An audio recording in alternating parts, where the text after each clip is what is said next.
The applicant, INEC, has requested the appellate court to grant its relief with a view to allowing it to use the electronic device for the conduct of the Saturday governorship and state assembly elections. INEC has equally sought for leave of the court, setting aside its earlier order given to the Labour Party and the PDP to inspect material used for the presidential election, as this, according to the Commission, will undermine the confidentiality of the election database. In its ruling, the appellate court held the argument of the applicant that configuring the BVAS will not affect the information contained therein, as it will be stored in a back-end server which could not be tampered with. The appellate court, however, dismissed a request by the applicant, asking the court to vary its earlier access order granted to Labour Party and the People's Democratic Party (PDP). The court also held that the initial order was not in any way meant opening the electronic database of INEC, nor does it allow for scanning of used ballot papers.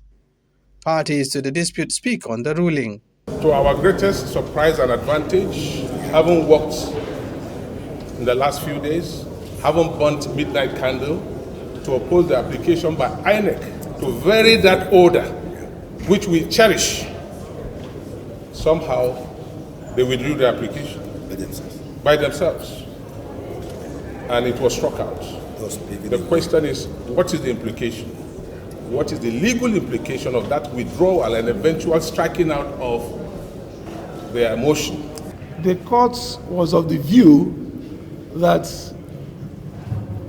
they are given the back-end server, which INEC undertook to provide to secure those materials, that order is partly sustained. Those initial orders are partly sustained. Our ICT experts deposed to the affidavit that no, reconfiguring the BVAS machine will not tamper with the data contained this, because we are sending the data to our back-end clouds and server.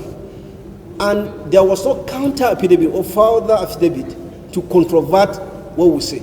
The court has no option than to accept what we are saying as the position of the law and the true position. Counsels for the presidential candidate of the PDP, Atiku Abubakar, told journalists that they will approach INEC to ensure compliance with the Court of Appeal on access order. Shafiu Suleiman, Trust TV News, Abuja.